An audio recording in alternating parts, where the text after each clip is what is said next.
Madinah TV. Dan para ulama mengatakan, bakatsirun minal ulama, para ulama mengatakan, la salata lahu wa huwa baridul qalbi. Enggak ada salat bagi orang yang hatinya dingin. Hati dingin itu gimana, Pak? Ya sama seperti sifat dingin. Orang ini dingin banget sih. Artinya enggak responsif. Diem aja. Hatinya tidak respon ketika ada kerugian, ketika ada kekurangan dalam pelaksanaan ibadah yang dia lakukan. Farigun min hadhil musibah. Dia nggak kepikiran terhadap musibah ini. Ghairu murta'in laha, dan tidak peduli dengan keberadaan musibah ini. Jadi bagi dia mau jamaah mau nggak jamaah biasa saja. Mau sholat mau nggak sholat biasa saja. Mau dia berkesempatan untuk menjalankan ibadah dan tidak menjalankan ibadah biasa saja. Banyak ulama mengatakan la sholat talau. Dia nggak punya hakikat sholat. Fahadha min adami ta'zimi amrillahi ta'ala fi qalbi. Dan itu muncul karena dia tidak punya pengagungan terhadap perintah Allah Ta'ala dalam hatinya. Masya Allah. Dan mungkin kita sering seperti itu. Kalau laki-laki yang sudah terbiasa ke masjid, salah satu di antara daya tarik untuk bertahan adalah ketemu komunitas. Atau khawatir nanti dicari tetangganya. Bapak ini kemana? Kok lama nggak datang ke masjid? Dalam pikirannya, daripada nanti ditanya banyak orang, udahlah berangkat ke masjid. Bisa jadi faktor itu ada. Atau dia merasa senang ke masjid karena ketemu si A, ketemu si B, suntuk kalau di rumah terus. Sehingga hiburannya adalah ketika sholat datang ke masjid, ketemu A, B, C, senang dia. Ketemu kawan-kawannya. Salah satu di antara faktor. Dia sholat berjamaah. Namun dalam satu kondisi, ada sebagian orang yang ketika dia ketinggalan sholat jamaah, dia santai saja. Karena mungkin dia belum terbiasa dengan itu. Baik, dan yang terbaik adalah dia ketinggalan sholat jamaah, dia sedih, karena ya, dia merasa kehilangan banyak kesempatan untuk mendapatkan pahala yang besar. Dan itu jamaah pengaruh dari mengagungkan perintah Allah Subhanahu wa taala. Demikian pula ketika dia kehilangan waktu yang pertama ketika melaksanakan sholat, alladzi huwa ridwanullah, yang itu merupakan keridhaan Allah Subhanahu wa taala. Atau dia tidak mendapatkan shaf yang pertama, di mana shaf yang pertama itu diberi sholawat oleh Allah dan para malaikatnya yang berada di sebelah kanannya. Tapi hadis ini dinilai dhaif oleh sebagian ulama ya. Innallaha wa malaikatahu yusalluna ala mayaminis sufuf. Allah dan para malaikatnya, mereka memberikan sholawat kepada orang yang berada di sebelah kanan shaf. Dan hadis ini dinilai dhaif oleh sebagian ulama. Walau ya'lamul abdu, namun sholat di shaf pertama punya keutamaan besar. Sampai kata Nabi sallallahu alaihi wasallam, andaikan orang itu undian untuk dapat shaf pertama, niscaya mereka akan rela untuk undian. Walau ya'lamul abdu fadilatahu, andaikan orang itu tahu keutamaan shaf yang pertama, lajalada alaihi walakanat qur'atan, tentu dia akan merebutnya dan dia akan lakukan dengan cara qur'ah, dengan cara undian. Wa kadzalika fautul jam'i. Pak, ada. Demikian pula ketika dia ketinggalan ya, kesempatan jamaah dengan jumlah yang banyak. Misalnya di masjid utama sudah selesai. Dia ketinggalan ya. Di masjid utama dia sudah selesai, ketinggalan, tinggal sholat jamaah di kampung, masjid kampung atau di musola yang jumlah jamaahnya lebih sedikit. Memang qomatnya lebih telat, tapi jumlah jamaahnya lebih sedikit. Wa kadzalika fautul jam'il katsir. Demikian pula ketika dia ketinggalan salat jamaah yang pesertanya banyak. Al-jam'ul katsir. Allati tudha'afu as-salatu bi kathratihi wa qillatihi, di mana nilai salat itu berbeda-beda pelipatannya tergantung banyak dan sedikitnya jumlah jamaah. Semakin banyak jamaah, maka semakin dicintai oleh Allah Azza wa Jalla. Wa kullama ba'udat al-khuta, dan ketika langkahnya semakin jauh, kanat khutwatun tahuttu khati'atan, maka setiap langkah akan menghapus dosanya. Wa ukhra tarfa'u darajatan, sementara langkah yang lain mengangkat derajatnya. Demikian pula ketika dia kehilangan khusyuk dalam salat. Hatinya tidak hadir ketika salat. Hatinya tidak hadir di hadapan Rabb-Nya Azza wa Jalla, alladzi huwa ruhuha wa lubbuha, di mana khusyuk merupakan ruhnya salat dan inti dari salat. Sehingga salat tanpa khusyuk dan hati tidak hadir, kan hatinya melayang kemana-mana, tidak hadir dalam arti tidak fokus dengan salat yang dia kerjakan, melayang kemana-mana. Kabadanin mayyit, sebagaimana badan jasad orang mayyit, orang yang mati, sebagaimana jasad mayyit. La ruha fihi, enggak ada ruh di sana. Afala yastahyil abdu ayyuhdiya ila makhlukin mithlahu abdan mayyitan. Tidakkah seorang hamba itu merasa malu kalau dia menghadiahkan kepada makhluk semisal dengan dia? Saya dengan presiden sama-sama makhluk. Kita dengan raja sama-sama makhluk. Lalu saya ingin menghadiahkan sesuatu kepada raja, kepada presiden. Makhluk menghadiahkan kepada makhluk. Apa yang dihadiahkan? Abdan mayyitan, budak mayit.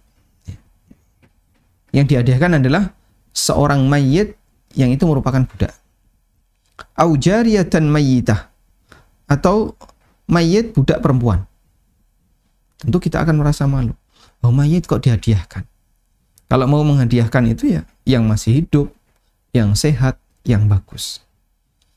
Fama dhannu hadzal abdu, fama dhannu hadzal abdi, maka bagaimana yang bisa diduga atau yang bisa dibayangkan oleh hamba ini, antaqa'atil kal hadiyatu mimman qasadahu biha min malakin au amirin au gharihi. Maka apa yang bisa dibayangkan oleh seorang hamba ketika hadiah itu ternyata sampai di tangan raja atau amir yang dia berharap untuk mendapatkan kebaikan darinya. Tentu dia akan merasa malu untuk kemudian memberikan hadiah itu. Jika saya ngasih hadiah kepada tetangga kambing mati, itu saya merasa malu. Bagaimana lagi kalau saya memberikan hadiah kepada raja bangkai sapi dan sampai ke tangannya, tentu saya akan lebih merasa malu. Fahakadha sawa, maka seperti itu pula sama halnya as-salatul khaliyah anil khusyuk, salat yang tidak diiringi dengan kekhusyuan, wal hudur, dan tidak diiringi dengan menghadirkan hati, serta jam'ul himmah, ya, serta keinginan kuat untuk menghadap Allah Ta'ala fiha, di dalam salat itu, bimanzilati hadzal abdi awil amatil mayyit, maka status salat itu sebagaimana budak yang mati, sebagaimana mayit budak laki atau perempuan. Alladzi yuridu ihda'ahu ila ba'dil muluk, yang ingin dihadiahkan kepada sebagian raja. Karena itulah Allah Subhanahu wa taala la yaqbaluha, tidak akan menerimanya, minhu, darinya. Namun kata beliau, wa in asqatat al-fardha fi ahkamid dunya, meskipun secara hukum dunia itu menggugurkan kewajiban. Kita baru saja selesai sholat asar, dan kalaupun sholat asar kita itu nggak khusyuk, pikiran melayang kemana-mana, maka berarti kita telah menggugurkan kewajiban sholat asar kita secara hukum di dunia. Menggugurkan kewajiban artinya apa? Kita tidak diwajibkan untuk mengulang sholat asar itu lagi, karena kita sudah melaksanakannya. Namun wala yusibuhu 'alaiha, bisa jadi Allah Ta'ala tidak memberikan pahala baginya. Baik. Dan kembali kepada masalah khusyuk dalam salat. Walaysa lil abdi min salatihi illa ma aqala minha. Seorang hamba tidak mendapatkan pahala dari salatnya selain apa yang khusyuk dari salatnya. Sehingga kalau misalnya ada orang salat, Allahu Akbar, khusyuk ketika takbiratul ihram. Ketika takbiratul ihram Allahu Akbar itu khusyuk.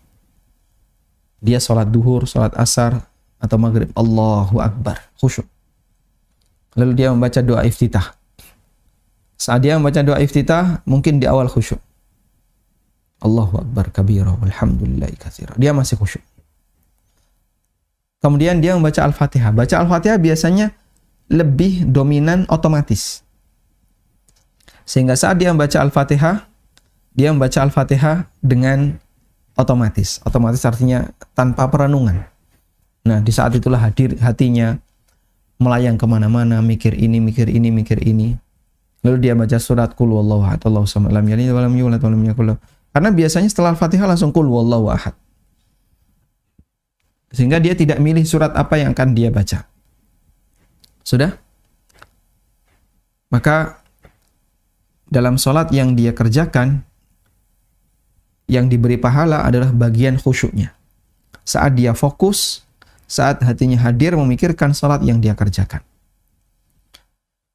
Kama fis sunan wa musnad Imam Ahmad, sebagaimana diriwayatkan dalam sunan, tapi di sini tidak disebutkan sunan apa yang dimaksud karena kitab sunan itu banyak.